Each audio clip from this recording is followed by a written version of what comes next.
que eu ia pregar hoje. E eu amo Deus sempre, quando eu não tenho alguma ideia, ele faz alguma coisa acontecer na minha vida para eu poder usar como parte da pregação, como um guia. E essa última semana foi uma loucura. Até agora eu tô tentando entender o que aconteceu exatamente. Mas realmente, nessa sexta-feira, um marco histórico aconteceu. Pela graça de Deus, eu tive uma pequena cirurgia e tirei uma parte do meu cérebro. Então, aparentemente, o que eles falaram, né? É que eu sou tão inteligente que o meu cérebro estava crescendo, não tinha mais espaço. Aí teve que começar a sair para fora. Aí eles falaram, nossa, Yuri, tem que tirar um pedaço do seu cérebro, muito grande. Aí eu falei, verdade, é inteligência. Aí eles cortaram um pouco, aguardaram para análise e tudo mais, para tentar entender de onde vinha toda essa inteligência, né? E tiraram, então lá com eles agora, né? Não sei se eles vão querer usar, não sei o que eles vão fazer com isso. Então eu tive que tirar uma parte dele para caber na minha cabeça.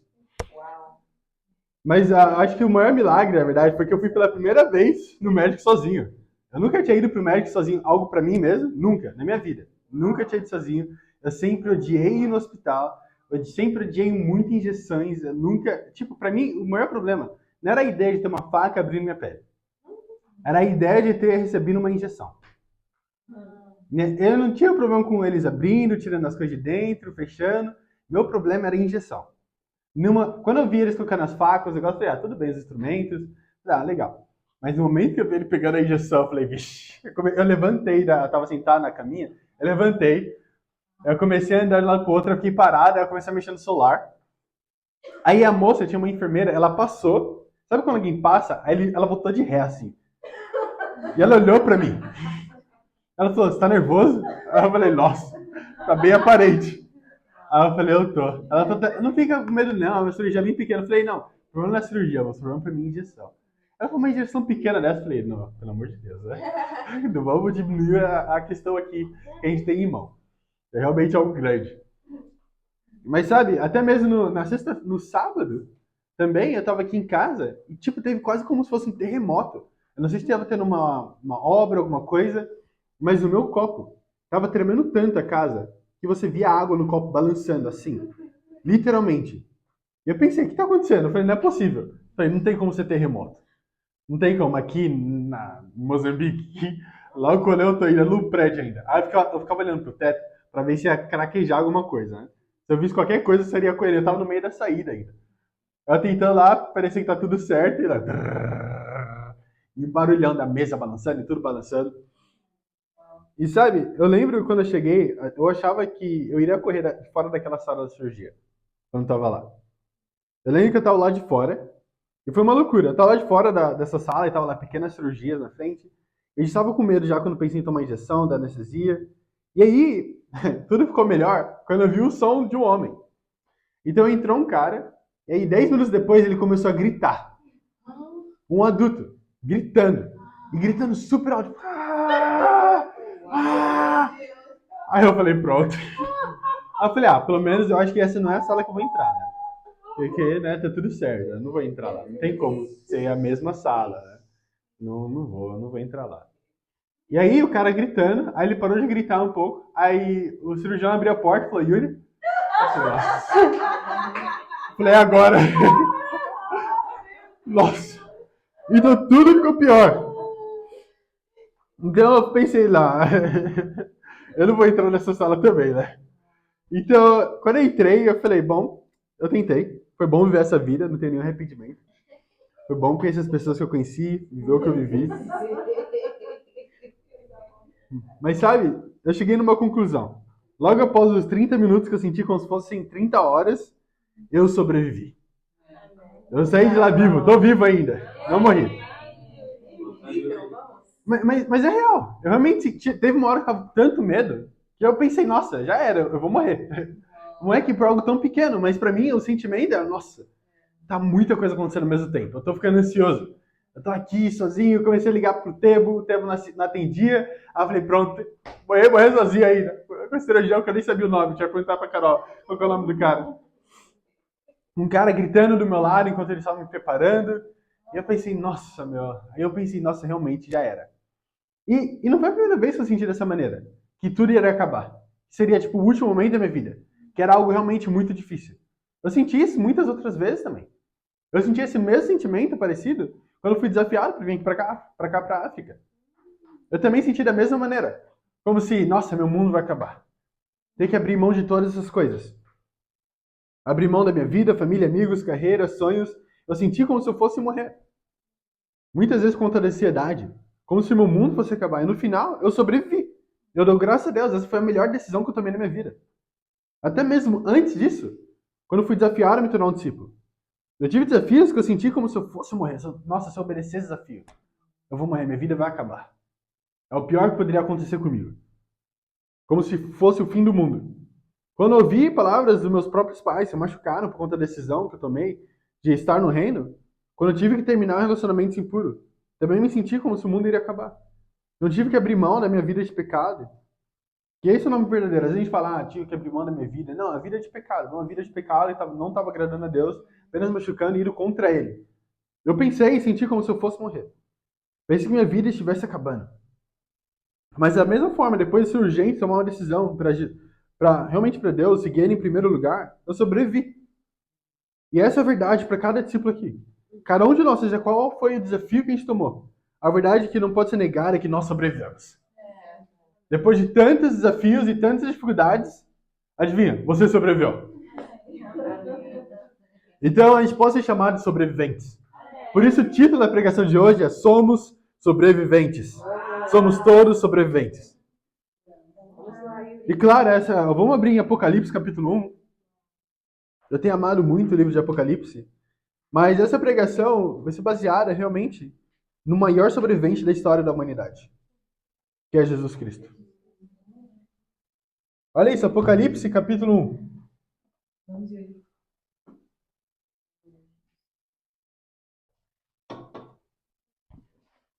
Apocalipse capítulo 1, no versículo 18. Olha o que a Bíblia fala sobre Jesus Cristo em si. Fala assim, sou aquele que vive. Estive morto, mas agora sou vivo. Para todo sempre. E tenho as chaves da morte e do Hades. O mundo inteiro olhou para Jesus Cristo. Apocalipse 1, 18. E é incrível a escritura. Porque quando ele está falando aqui, ele fala, eu já estive morto, mas agora eu sou vivo para todo sempre. Falando sobre como Jesus, na realidade, ele venceu a morte. Eu fico pensando na vida, na verdade, do mundo, olhando para Jesus Cristo. Quando olhou e viu ele sendo traído pelo seu melhor amigo, quando a Bíblia fala em Salmos, que ele seria traído, a profecia, que ele seria traído pelo seu melhor amigo. Seu amigo tão próximo levantaria seu calcanhar contra ele. Quando eles viram isso acontecendo, pensou, certamente ele morrerá. Quando o mundo inteiro viu Jesus Cristo indo para o Sinédrio, sendo julgado por Pilatos e pelo povo, pensou, certamente ele morrerá. Quando viu Jesus Cristo sendo apanhado, torturado pelos soldados romanos, de novo, pensaram, certamente ele morrerá. Até mesmo o mundo inteiro viu Jesus Cristo. Morreu na cruz. Quando ele morreu na cruz, no Calvário, pensou, ele realmente não sobreviveu. Mas no terceiro dia, nosso Senhor e Salvador Jesus Cristo não apenas venceu o mundo, ele venceu a morte também. Mas sabe o que é mais incrível de tudo isso? É que ele não quer ser o único a vencer a morte. Ele não quer ser o único sobrevivente. Ele não quer ser o único que vai, não, eu venci a morte, eu venci o mundo. Não, ele nos chama também a fazer a mesma coisa. Por isso, o primeiro ponto é, nós sobrevivemos, mas não deveríamos. Nós sobrevivemos, mas não deveríamos. Então, mesmo que nós somos, sim, sobreviventes, certo? Eu e você, sobreviventes de uma guerra espiritual que o mundo tem travado hoje, contra a igreja, contra o reino de Deus. Nós somos sobreviventes, mas ainda assim, o que nós merecemos e qual seria nosso feito, o que a gente mereceria, seria realmente a morte. A gente não merece a vida. Mas uma coisa certa é que eu e você não deveríamos ter morrido. Fomos dados como mortos pelo mundo inteiro. Quando estávamos indo para a impureza como escape, Satanás olhava para cada um de nós e via apenas morte. Quando escolhíamos o conforto, preguiça, ao invés de trabalhar pelo bem do reino de Deus, mostrávamos que por mais que tivéssemos uma aparência de vida, quando a Bíblia fala em Apocalipse, falando da igreja, falava, vocês parecem vivos e têm a fama de estar vivos, mas por dentro estávamos mortos. Eu lembro da minha vida religiosa, dentro da igreja, tocando hinos, tocando instrumentos, pulando, chorando lá na frente, chamando pessoas a entregarem o seu coração delas para Jesus Cristo. E eu realmente pensava, eu estou vivo. Qualquer pessoa que entrasse naquela igreja e visse o Yuri lá na frente, pensaria, certamente ele está vivo. Mas por dentro, eu estava morto. Realmente uma podridão no meu coração. Jesus, ele nos chama para viver. Ele quer que eu e você também possamos vencer a morte como ele venceu. Mas a única forma para que isso aconteça, precisamos seguir o plano dele. E é uma Bíblia. A Bíblia, quando ela coloca um plano que Deus dá, na verdade, geralmente não é algo tão óbvio, não é algo tão óbvio, então que parece certo. Tipo, se você fosse lógico, pelo menos. Ela sempre vai com o contrário do que o mundo pensa como sabedoria. E Deus, você querendo ou não, concordando ou não, ele é o ser mais sábio que existe antes até mesmo da criação de alguma coisa. Vamos ver quais são as condições. Vamos para Lucas capítulo 9. Vamos ver algumas das condições para que eu e você pudéssemos viver. Para que nós possamos ter a vida. Vamos para Lucas capítulo 9. Em Lucas capítulo 9, versículo 23. Lucas 9, 23 ao 24. Olha o que a Bíblia fala. Jesus dizia a todos, se alguém quiser acompanhar-me, negue-se a si mesmo. Tome diariamente a sua cruz e siga-me. Pois quem quiser salvar a sua vida, a perderá. Mas quem perder a sua vida por minha causa, este a salvará. Uau! Isso não faz sentido nenhum. Eu estava lendo isso e eu fiquei pensando com Jesus Cristo. Eu falei, nossa, ele está falando com os 12 discípulos dele, os 12 apóstolos. E ele olha para eles e ele fala para eles o contrário do óbvio. Ele fala, você quer sobreviver? Quer manter essa vida? Você vai morrer. Eu imagino eles falando, você quer sobreviver? Os apóstolos, sim. Você quer manter essa vida? Sim. Então você vai morrer. Hã? Como isso se conecta? Jesus Cristo explicando para eles como que seria. E essa é realmente a lógica de Deus, não a lógica do mundo. E se você quer perder a sua vida por amor a mim, você que está disposto a perder a sua própria família por amor a Cristo, está disposto a sacrificar os seus estudos, a sua faculdade, o seu trabalho, você que está disposto a abrir mão da sua própria vida por amor a Cristo, esse sim salvará a sua vida. O mundo vai olhar para mim e para você como discípulos hoje. E vai pensar que realmente você está maluco. Que ideia de rico é essa? Pensar que você não sabe o que está fazendo. Pensando que você está estragando a sua vida. Pensando que está perdendo tempo dentro da igreja. Pensando que você está assassinando a sua vida mesmo. Sua vida social. Então, nossa, como que as pessoas vão te ver agora? E se você fizer isso? Por que você faria isso? E seus amigos, sua amizade, sua família? O mundo não vê isso de uma forma legal. Eles não querem que nós tomamos mais uma decisão para Deus. Na verdade, ele vê nossas decisões como tolice. Vendo você abrir mão da sua exclamada vida perfeita. Quando, na verdade, você está finalmente ganhando vida. O mundo verá nossas decisões como tolice. E o maior problema de tudo isso, dessas decisões, é que muitas vezes eu e você também podemos ter essa mesma visão. Ver as decisões que nós tomamos para Deus e pensar, isso é tolice. Vamos abrir em 1 Coríntios, capítulo 3. 1 Coríntios, capítulo 3, a gente vai ler do versículo 18. Eu amo essa escritura. Ela me ajudou muito, né? No meu crescimento como discípulo. Porque uma coisa que era muito difícil para mim entender era o fato de ter que tomar decisões quando todo mundo está falando para fazer o contrário. Então, meus pais estão falando uma coisa, meus amigos do trabalho falando outra coisa, meus amigos que eu cresci junto falando totalmente a mesma coisa. Meus amigos das outras igrejas, de outras bandas, a mesma coisa. Yuri, o que você está fazendo é maluquice, não faz isso, por que você está fazendo isso? Você vai abrir a mão da igreja do seu pai, quem vai ajudar ele lá? Você vai realmente sair da igreja, não vai mais estar com a gente? Por que você não vai mais sair com a gente? Tem tantas coisas que a gente pode fazer legal. Talvez só para de fazer isso aqui e aquilo outro, mas continua junto. Por que a gente não pode mais ser amigo? Você não quer mais estar com a gente, fica sempre com esse povo da igreja. Eu ficava pensando, eu falei, nossa, mas... Eu falava com o discipulador, eu falava, tá todo mundo contra mim. Como que faz sentido? Você é o único que está me falando isso.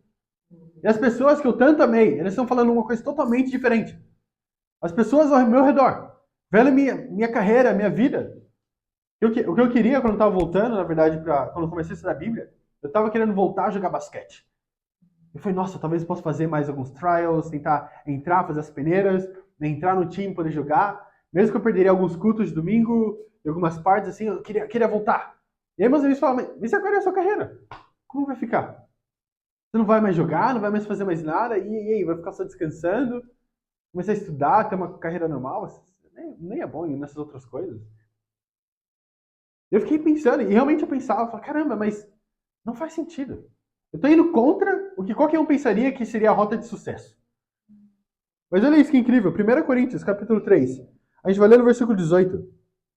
18 ou 20, a Bíblia fala: Não se enganem. Se algum de vocês pensa que é sábio, segundo os padrões dessa era, deve tornar-se louco para que se torne sábio. Porque a sabedoria desse mundo é loucura aos olhos de Deus. Pois está escrito: Ele apanha os sábios na astúcia deles. E também o Senhor conhece os pensamentos dos sábios e sabe como são fúteis. A Escritura me ajudou muito a poder ver. Porque eu começou a me ajudar a ver que a sabedoria do mundo, a inteligência, aquilo que eles pensavam, essa é a rota certa. É isso que você precisa fazer. Continue no seu trabalho, mesmo que ele não deixe você seguir o reino em primeiro lugar. Não, continue nesse relacionamento, mesmo que você seja impuro. Mesmo que ainda assim não tenha te ajudando a crescer espiritualmente. Essa era a sabedoria do mundo. Eu era considerado sábio nessa era. Eu era considerado sábio pelos meus amigos. E aí, quando eu comecei a tomar decisões para Deus baseadas na Bíblia, eles olharam e pensaram, esse tá maluco. Ele é tolice. Ele tá jogando a vida dele fora. Quando eu tomei a decisão de vir para a África, então, eu, nossa, mas Yuri, você passou na faculdade agora. Por que você não vai fazer isso? Vai abrir mão do seu sonho? Mas nossa, e o seu trabalho? Vai trabalhar para PayPal, que incrível. Home office ainda, fica em casa, tipo, trabalhando, incrível. Você pode ser um discípulo, tá no Brasil ainda. Não precisa abrir mão de tudo. E realmente, viram tudo isso como tolice.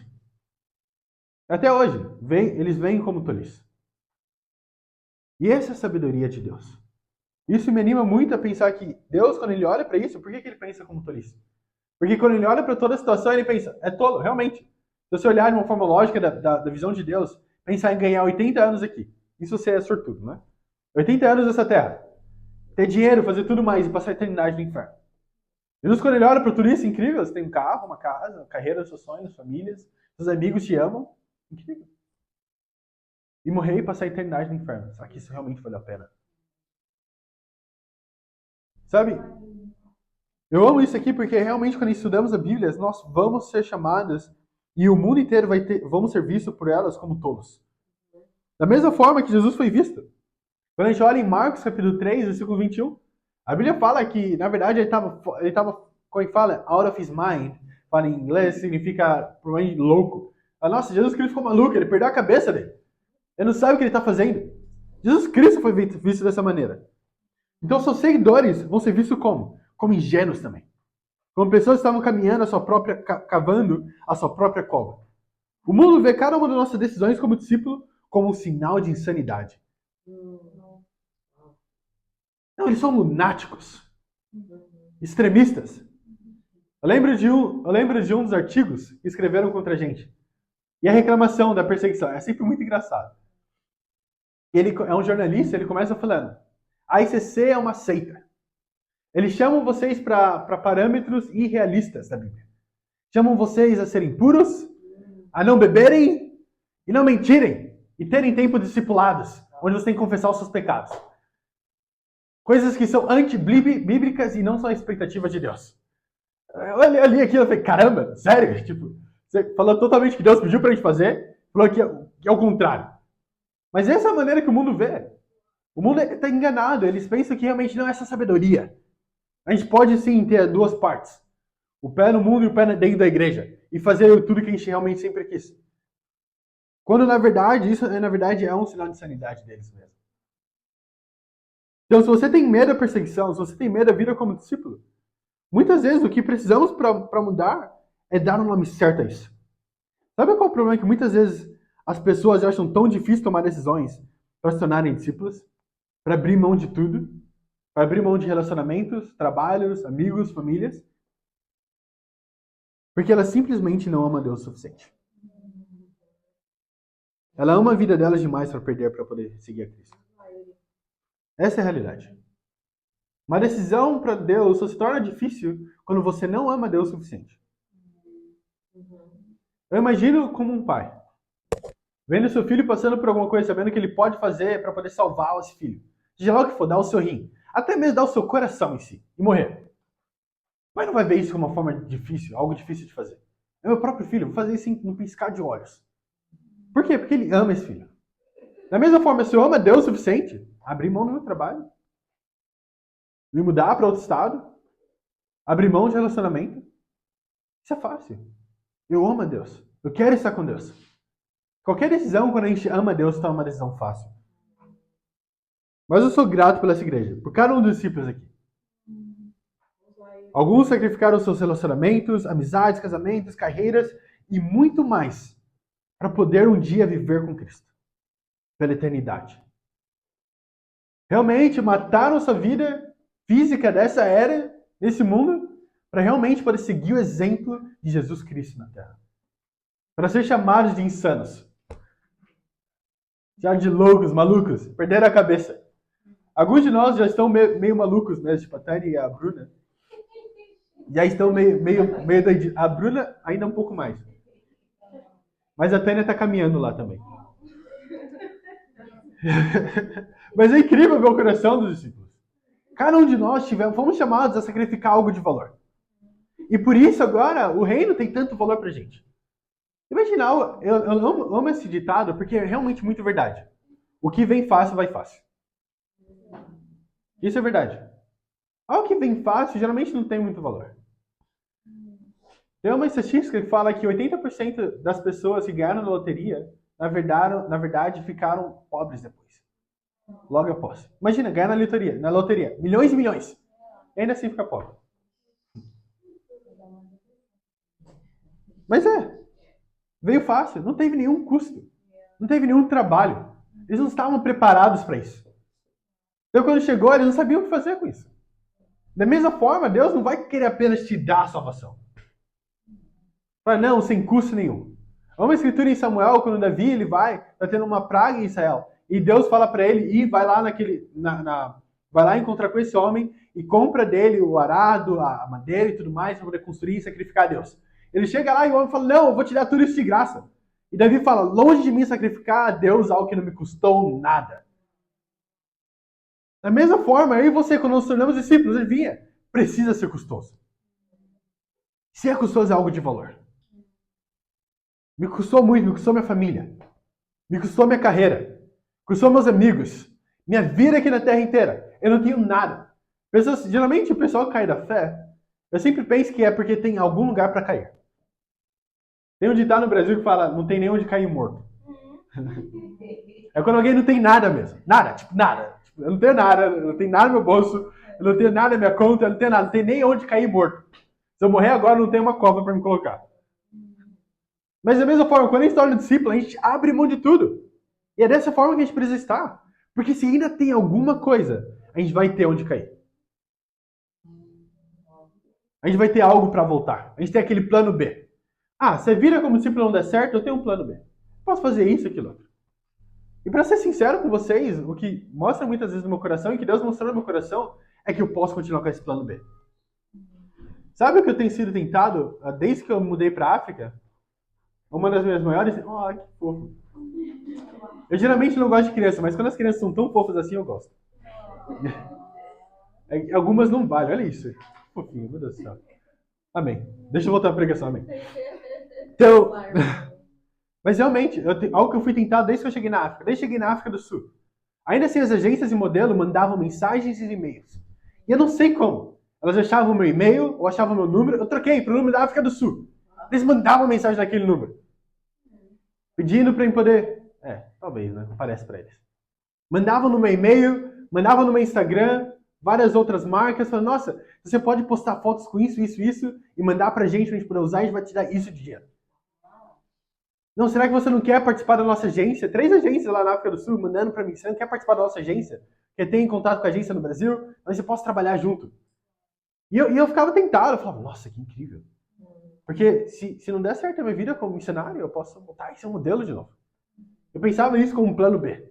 Então, se minha vida como discípulo não der certo, eu posso voltar para isso. Eu ainda tenho algo a me segurar. Eu estava um tempo discipulado com o Cueco, ele me ajudando a ver, ele falou, irmão, o que você acha que tem ainda te segurando? Porque se essas coisas te afetam, significa que você mudou seus atos, mas seu coração ainda está lá. Você precisa cortar. Ele deu o exemplo de Elias e Eliseu. Que ele queimou tudo. E depois ele foi. Então falou que ainda tem coisas no meu coração que ainda precisavam ser queimadas. E aí eu comecei a ver uma lista de coisas. Na minha vida. Aí eu comecei a achar. Eu falei, esse bracelete me lembra da minha vida como modelo. Essa roupa. Esse e-mail. Esse Instagram. Comecei a bloquear um monte de número. Um monte de pessoa. Um monte de e-mail. Pra nunca mais receber nada disso. Eu falei, eu quero queimar tudo isso porque eu não quero ter nenhum plano B. Essa é a minha vida. Eu tô aqui 100%. Eu não quero ficar distraído. Não quero olhar para outro lugar. Eu quero estar aqui 100%. Mas o que acontece muitas vezes? Pessoas querem entrar no reino de Deus. Estar no reino de Deus, mas não pagar o preço custoso. É o custo da vida de ser um discípulo. Tem um capítulo inteiro falando apenas de um custo de ser um discípulo. Por quê? Porque é algo custoso. Ele quer que nós calculemos o custo. Nossa, qual que é o custo para ser discípulo? Qual que é o meu custo específico? E cada um vai ter algo diferente. Muitas vezes eu posso olhar para o custo de alguém e falar, nossa, mas para ele foi só isso? Para mim seria fácil. Mas para ele é algo extremamente difícil. É onde o ídolo dele, o coração dele está. E realmente essa igreja é um exemplo disso. Pessoas que abriram mão de tudo para poder seguir a Cristo. E precisa entender que Deus não vê que é apenas para tornar a nossa vida difícil. Ele não quer, ele vê, nossa, vai fazer essa vida extremamente difícil, desafiadora, e com um monte de desafios, vai ser terrível. Essa não é a verdade de Deus. Na realidade, ele veio para nos resgatar, nos rasgar o véu que tinha entre nós e ele. Ele veio para mostrar que Satanás tem mentido toda a nossa vida. Ele tem mostrado que viver a vida, ter um casamento, é ter dinheiro, carro, carreira, diploma, quando na verdade ele apenas quer deixar você cada vez mais longe da vida. Vamos abrir em João. Vamos para João capítulo 11.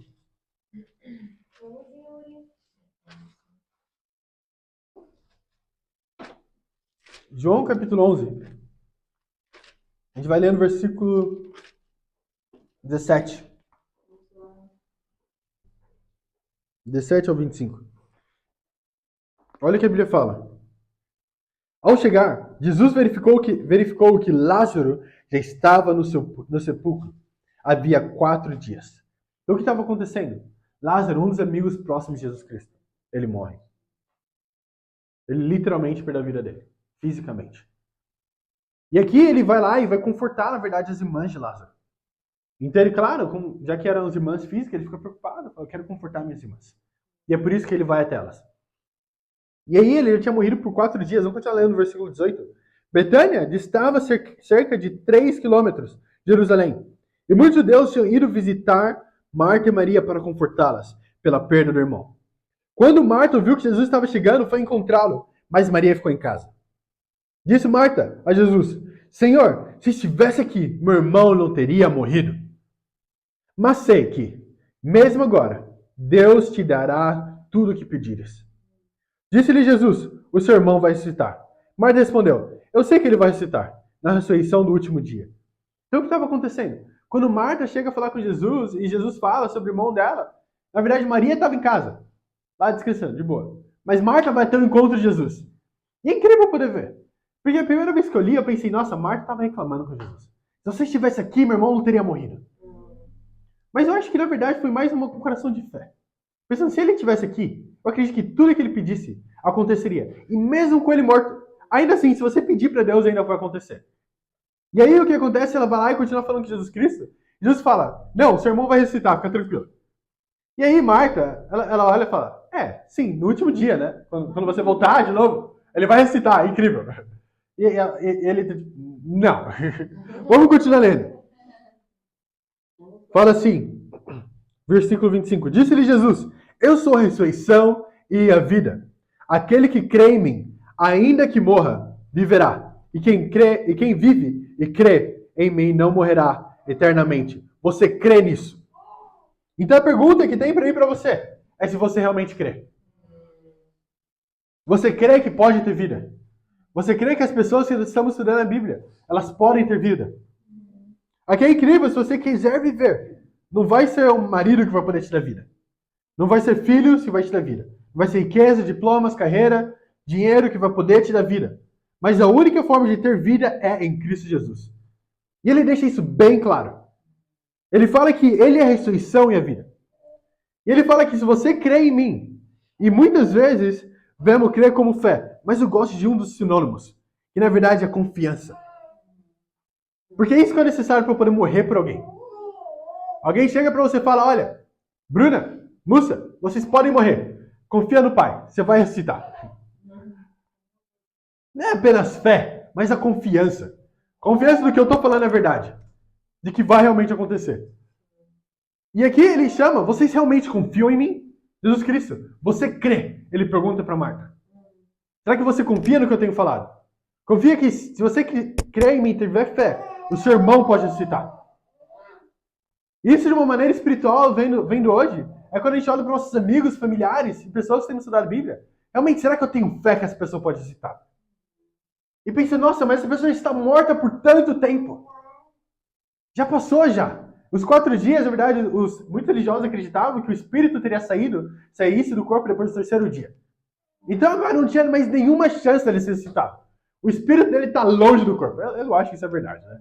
Que tem um tempo, assim, ele fica contando, né? Em momentos de horas para ver quanto sair. Não, mas provavelmente mostrar para o povo que era realmente para Deus. E tudo que Jesus pergunta é, você crê? Então quando a gente sai correndo a Jesus, orando pela que a pessoa está na Bíblia, a pergunta não é, Deus, será que você pode fazer? Marta entendia isso, ela falou para ele, se você pedir, tudo vai acontecer. A pergunta é, você crê? Você acredita que isso pode acontecer? Você acredita que a gente pode realmente citar as pessoas? E ele fala que se você confiar em mim, ainda que morra, você vai viver. A pergunta que cada um de nós precisamos fazer diariamente é, será que eu confio em Deus o suficiente para morrer nesse mundo e ter uma vida com Ele? Sabe por que nós não deveríamos? Porque, logicamente, algo morto não poderia voltar a ter vida. Essa escritura, na verdade, não tem como não me lembrar de Ezequiel, capítulo 33. Vamos para Ezequiel.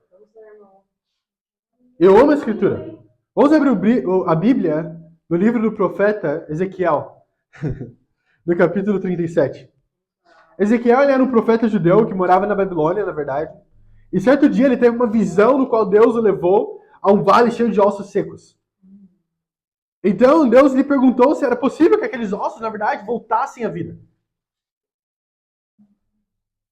Ezequiel não sabia a resposta, mas Deus ordenou que ele profetizasse sua vida sobre os ossos secos. Então, Ezequiel, a gente vai ler em Ezequiel, capítulo 37.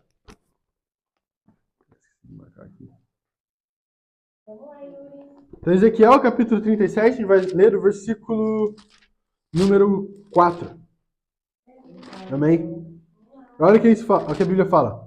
Ezequiel 37, versículo 4. A Bíblia fala assim: então ele me disse, profetize a esses ossos e diga-lhes, ossos secos, ouçam a palavra do Senhor. Assim diz o soberano Senhor, a estes ossos, farei o Espírito entrar em vocês, e vocês terão vida.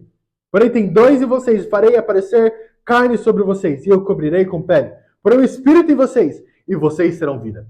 Então vocês saberão que eu sou o Senhor. E eu profetizei, conforme a ordem recebida. Enquanto profetizava, houve um barulho, um som de chocalho, e os ossos se juntaram, ossos com os ossos.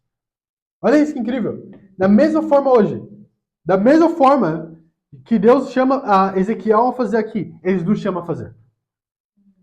Precisamos ir ao vale de ossos secos da UEM.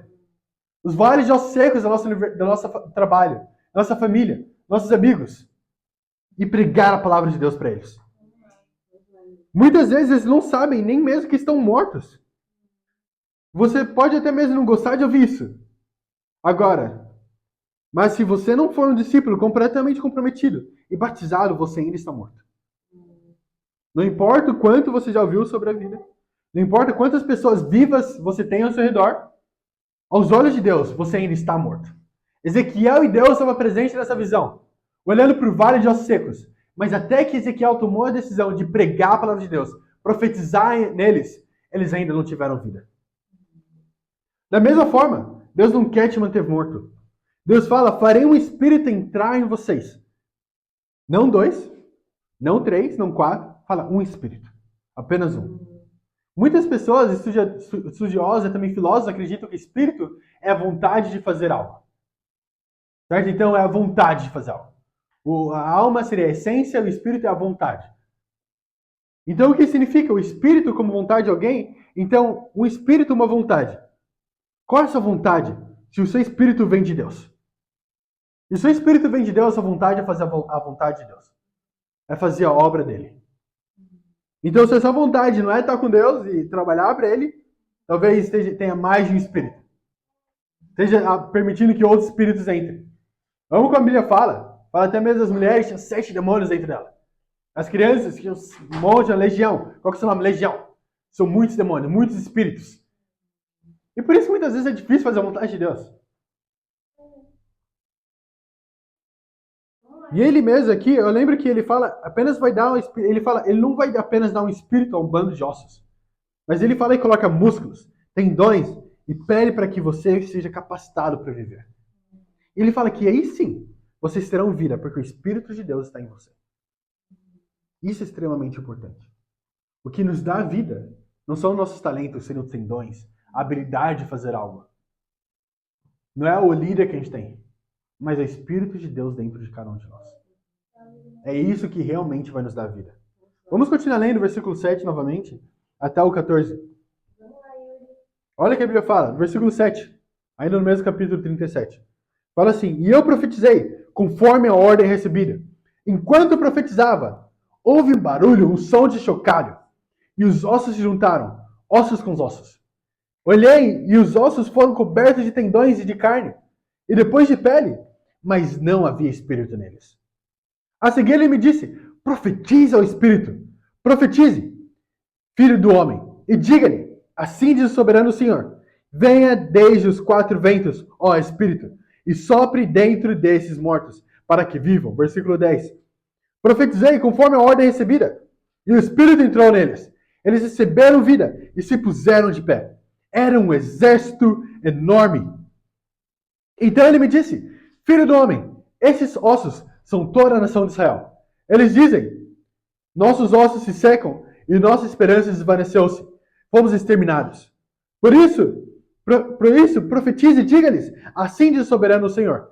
Ó meu povo, vou abrir os seus túmulos e fazê-los sair. Trarei vocês de volta à terra de Israel.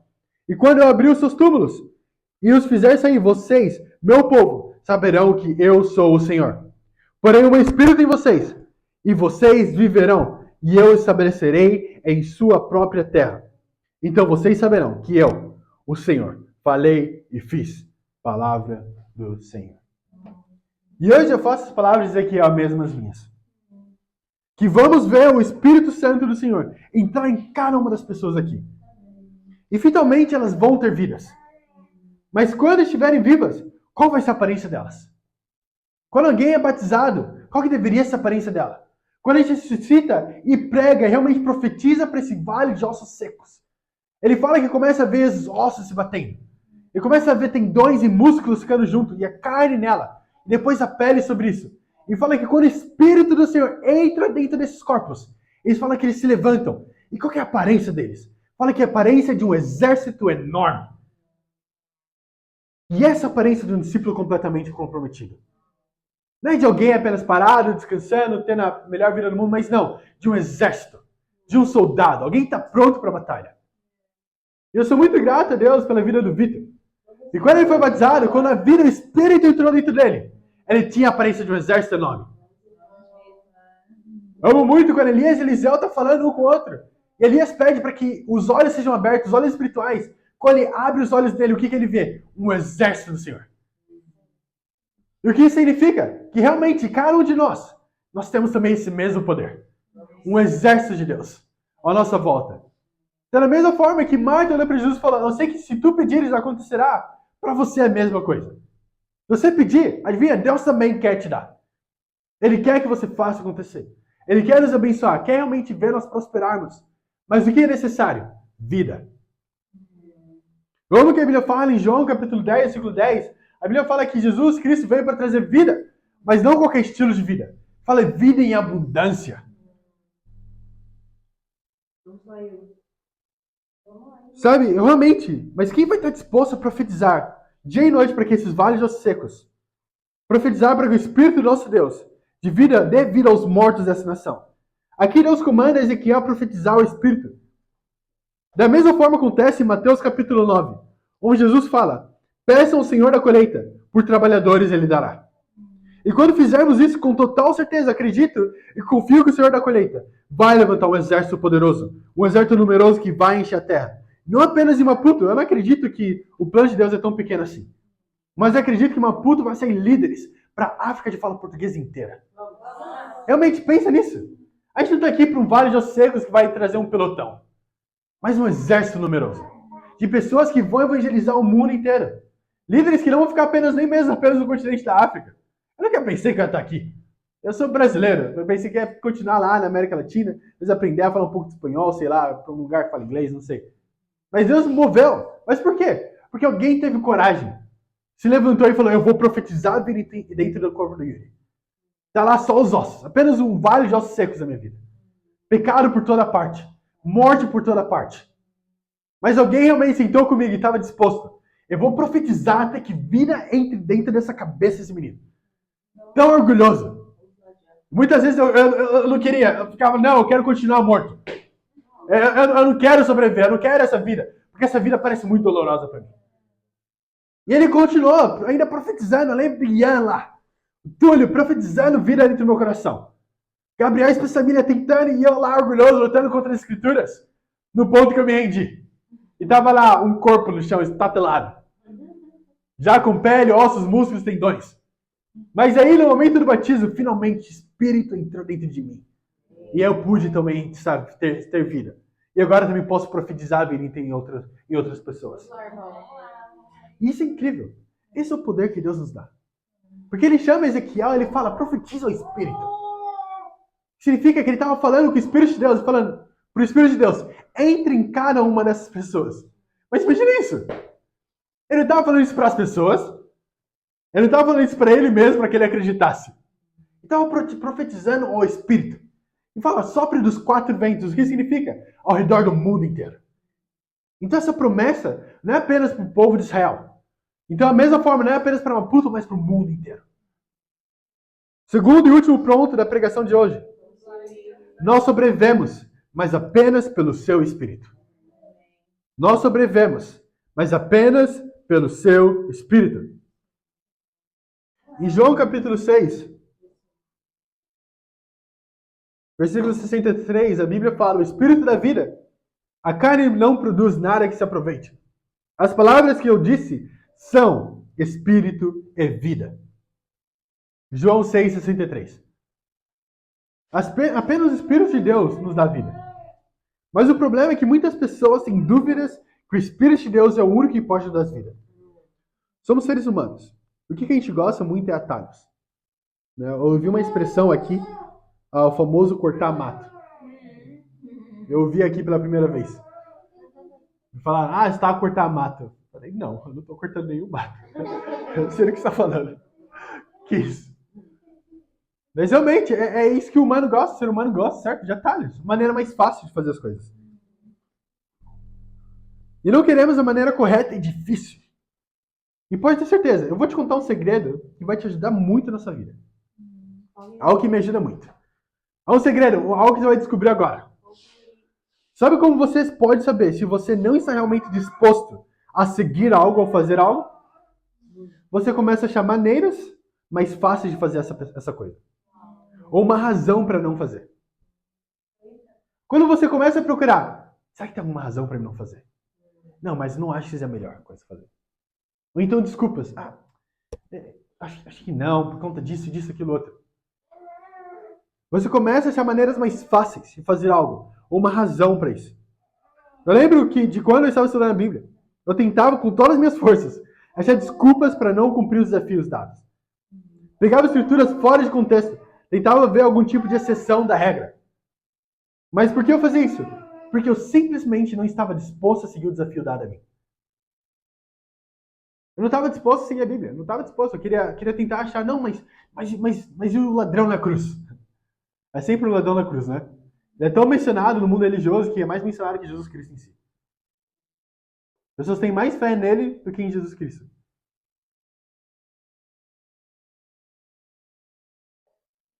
Para você que já trabalhou em alguma posição de liderança, você pede algo para o seu auxiliar, ou seja lá o que for, e ele começa a te dar desculpa para não fazer algo. E geralmente nunca é algo válido. Não é que a pessoa está incapacitada de fazer isso. Ela apenas não quer fazer. Da mesma forma, quando a gente dá desafios para as pessoas, baseado na Bíblia, claro, muitas vezes quando elas começam a dar desculpas, não é que essa pessoa está incapacitada de seguir a Bíblia. Eu não acredito em alguém no mundo inteiro que seja incapacitado de seguir o que a palavra de Deus fala. A questão é, será que você está realmente disposto? Às vezes as pessoas só estão dispostas. Mas amém. Talvez você ainda tenha algumas dúvidas, pense que você ainda está salvo, ou vivo ou viva. Partindo do ponto que a única coisa que pode nos dar vida é o Espírito de Deus, vamos ver como receber ele. Atos, capítulo 2. Espero que vocês já saibam onde eu estou indo. Atos, capítulo 2, versículo 36.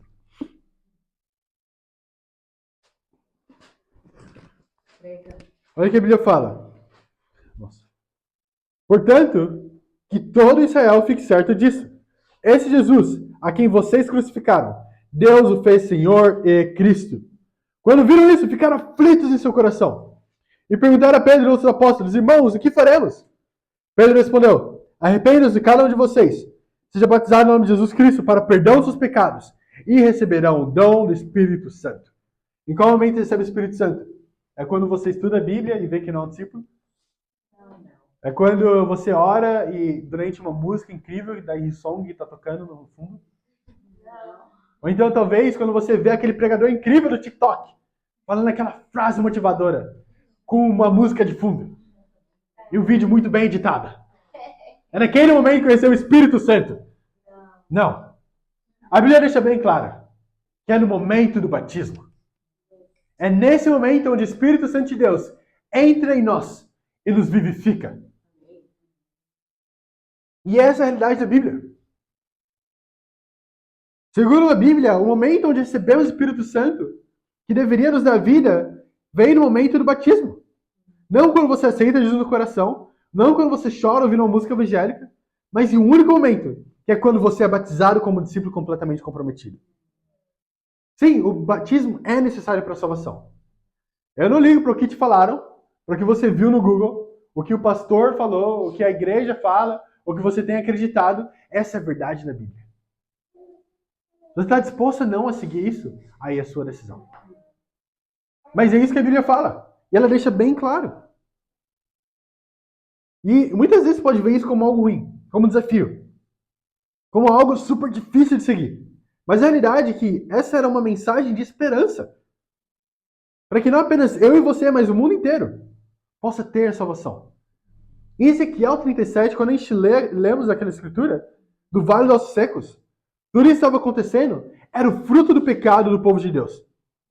Eles haviam abandonado a Deus para seguir falsos deuses e tinham se dedicado à prática da idolatria. Como eles não se arrependeram nem mudaram de vida, receberam um castigo que mereciam. Agora, diante da devastação, eles reconheceram seus erros. Reconheceram que tudo isso estava acontecendo por conta do pecado deles.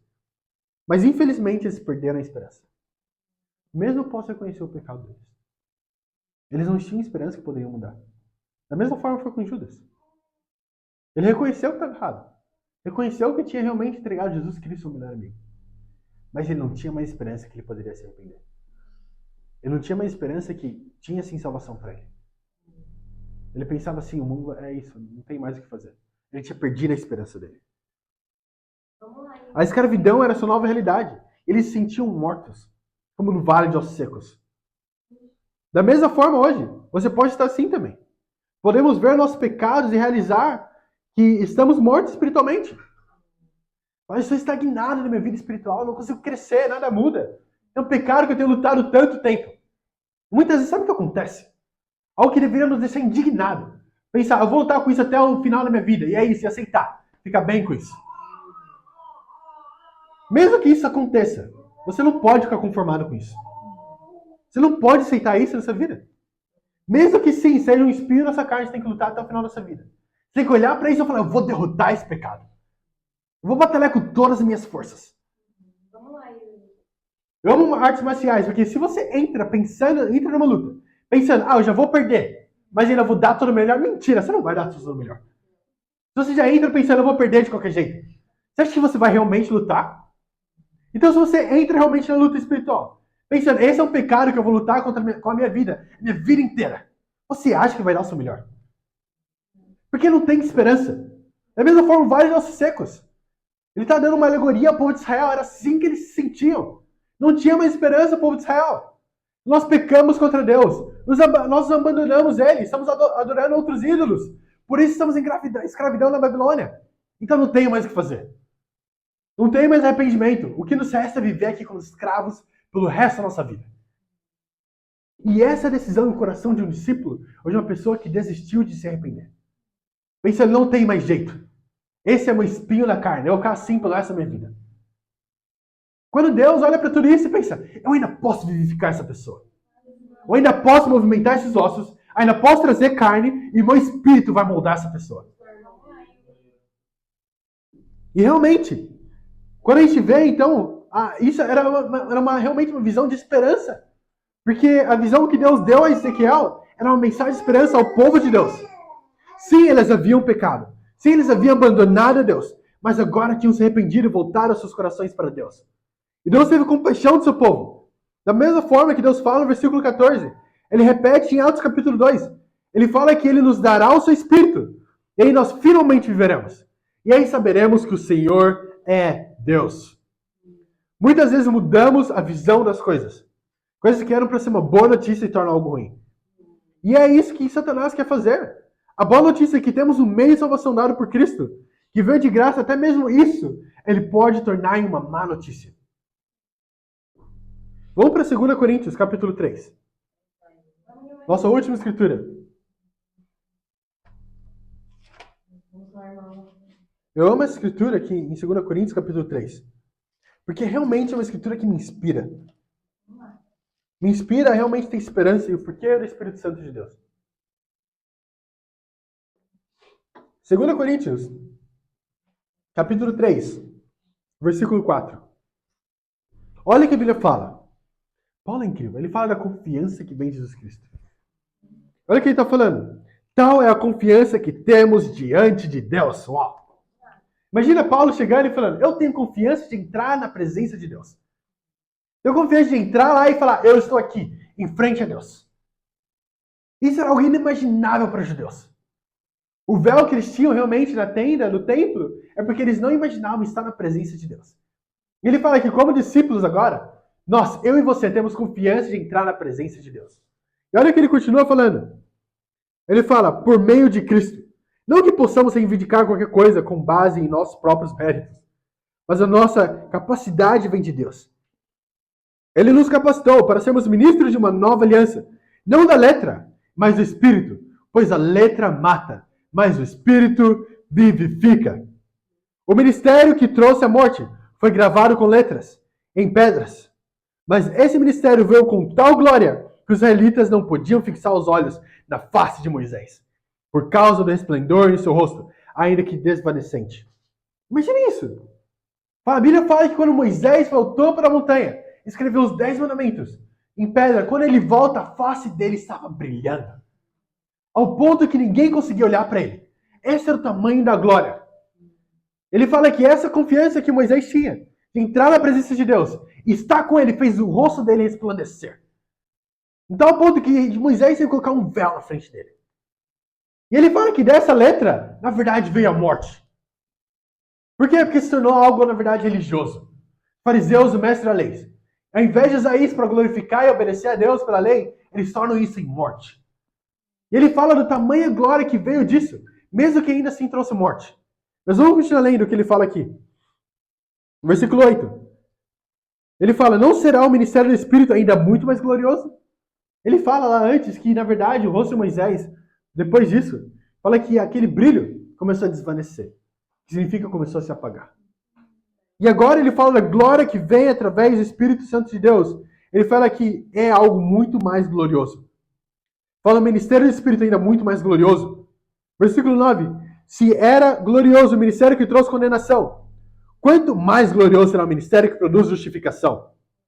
Pois o que outrora foi glorioso, agora não tem glória, em comparação com a glória insuperável. Então ele fala que comparação com a lei, a Torá e tudo mais, quando se compara com o Novo Testamento, quando se compara com a vida com Jesus Cristo, o sacrifício que ele fez na cruz, é realmente imensurável. Não tem comparação. É uma glória que não se esvanece.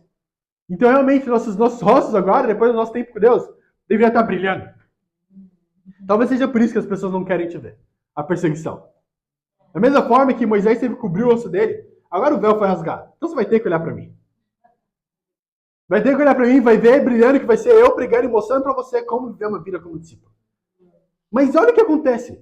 Porque mesmo que eu não use o véu, eles acham um jeito de burlar isso. Vamos ver o que continua falando aqui. No versículo 11. E se o que estava se desvanecendo se manifestou com glória, quanto mais será a glória do que permanece? Portanto, visto que temos tal esperança, mostramos muita confiança. Não somos como Moisés, que colocava um véu sobre a face para que os israelitas não contemplassem o esplendor que se desvanecia. Na verdade, a mente deles se fechou, pois até hoje o mesmo véu permanece quando é lida a antiga aliança. Não foi retirado, porque é somente em Cristo que ele é removido. De fato, até o dia de hoje, quando Moisés é lido, um véu cobre os seus corações. Mas quando alguém se converte ao Senhor, o seu véu é retirado. Ora, o Senhor é o Espírito. E onde está o Espírito do Senhor? Ali há liberdade. E todos nós, que com a face descoberta, contemplamos a glória do Senhor, segundo a sua imagem, estamos sendo transformados com glória cada vez maior. E qual vem do Senhor, que é o Espírito Santo de Deus. Sim, onde o Senhor está, ali sim está a verdadeira liberdade. Agora, se você não é um discípulo de Cristo, você tem um véu sobre o seu rosto, que precisa ser retirado. Esse véu é tirado no momento do batismo. E é incrível, porque a Bíblia fala também, quando Jesus Cristo morre na cruz. O que acontece no momento da sua morte? A Bíblia fala que o véu foi rasgado. Então que a glória de Deus estaria presente e as pessoas poderiam ver. E ter um relacionamento com Deus. E ele fala que esse véu é retirado no momento do batismo. Ele fala que agora podemos, com a face descoberta, contemplar a glória de Deus. E da mesma forma que Moisés subia ao monte, e quando desceu sua face brilhava, eu e você hoje podemos ter o mesmo após o batismo. Cada encontro com Deus, não através de um culto legal que faz você chorar, ou sei lá, mas através da Bíblia. Vai fazer a sua face resplandecer, e seremos transformados segundo a sua imagem. E teremos uma glória cada vez maior que vem do Espírito. Imagina isso. A glória que Moisés recebeu quando ele subiu ao monte, falou com Deus e escreveu a tábua, se desvaneceu. Mas a Bíblia fala que agora com o Espírito Santo de Deus, essa glória não se desvanece. Ela continua com você, a cada dia. Isso é incrível. Realmente, se renova dia após dia. Quando Paulo fala que a letra mata, mas o Espírito vivifica, ele quer dizer que a nossa religiosidade, como os mestres da lei e os fariseus tinham, isso mataria eles. Mas o Espírito que ele derrama sobre cada um de nós, isso vai nos vivificar. Apenas um desafio bem simples hoje. Chega de desculpas. Chega de tentar achar atalhos. Se você está estudando a Bíblia ou estudou a Bíblia em algum momento, se renda à verdade absoluta da Bíblia. Não apenas ouça essa pregação e fique conformado. Fala, nossa, pregação incrível, legal, tomei alguns pontos. Não, tome uma decisão. E deixe que a palavra de Deus se transforme e te renove. E pergunte, qual é o desafio que preciso tomar para que o meu véu seja rasgado? Se você já é um discípulo, a pergunta é ainda mais simples. O que você tem se permitido ser transformado diariamente pelo Espírito? Realmente pense, qual é o véu que eu tenho usado? Em que momento eu tenho tentado esconder a glória de Deus? Em que momento eu tenho segurado para realmente não pregar os vales de ossos secos? Será que eu tive o mesmo coração que Ezequiel quando viu que é um coração sem fé que poderia acontecer? Ou será que eu realmente acredito e tenho fé que Deus vai fazer acontecer? Porque o Espírito dele é que vivifica. Não o meu e seu Espírito, mas o Espírito de Deus. E esse é o desafio. Então, para Deus seja dada a glória. Amém? Amém. Nesse momento, nós vamos ter a Santa Ceia. Amém?